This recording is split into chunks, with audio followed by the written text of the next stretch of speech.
আসসালামু আলাইকুম। This is রাখি। ওয়েলকাম টু রাখি রাজ্য। এবং আমার সাথে আছে আমি জাইমা। সো আমরা দুজন হচ্ছে কয়েকদিন আগে একটা বই পড়ার চ্যালেঞ্জ নিয়েছিলাম যে 24 ঘন্টায় কে সবচেয়ে বেশি বই পড়তে পারে, এবং সেই ভিডিওটা আপনারা অনেকেই অ্যাপ্রিসিয়েট করেছেন।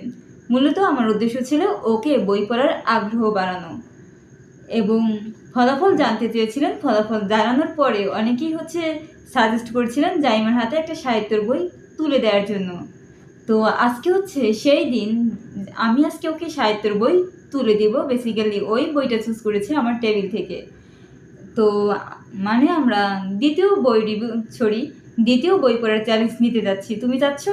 হ্যাঁ, আমি অবশ্যই যাচ্ছি। হ্যাঁ, আচ্ছা। তো আমি যে বইটা পড়বো সেটা হচ্ছে body language, how to read others thought by their gestures, Allan Pease, এবং অনুবাদ হচ্ছে ফারজানা রহমান শিমু। বইটা আমাকে সৈকত বুকস থেকে সৈকত ভাইয়ে পাঠিয়েছিল। ফাইনালি হচ্ছে এতদিন পরে আমি বইটা পড়বো 24 ঘন্টার বুক চ্যালেঞ্জে, এবং ওর হাতে আমি যেটা দিচ্ছি সেটা হচ্ছে তারাশঙ্কর বন্দ্যোপাধ্যায়ের ভয় সংগ্রহ। তো তুমি যেটা পড়তে পারবে আসলেই? আসলে আমি করতে পারবো এটা। আচ্ছা, বইটা সম্পর্কে আমি একটু আপনাদেরকে বলি। বইটা হচ্ছে ছোট ছোট গল্প রয়েছে, কয়েকটি গল্প রয়েছে, এবং যেটা হচ্ছে 2টা গল্প আমি পড়ে ফেলেছি, ভূত টাইপের গল্প।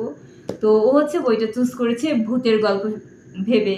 দেখা যাক ও পড়তে পারে কিনা এবং কে জেতে। যদি আপনারা ফলাফল জানতে চান এই বই চ্যালেঞ্জের, তাহলে হচ্ছে কমেন্ট করে জানান।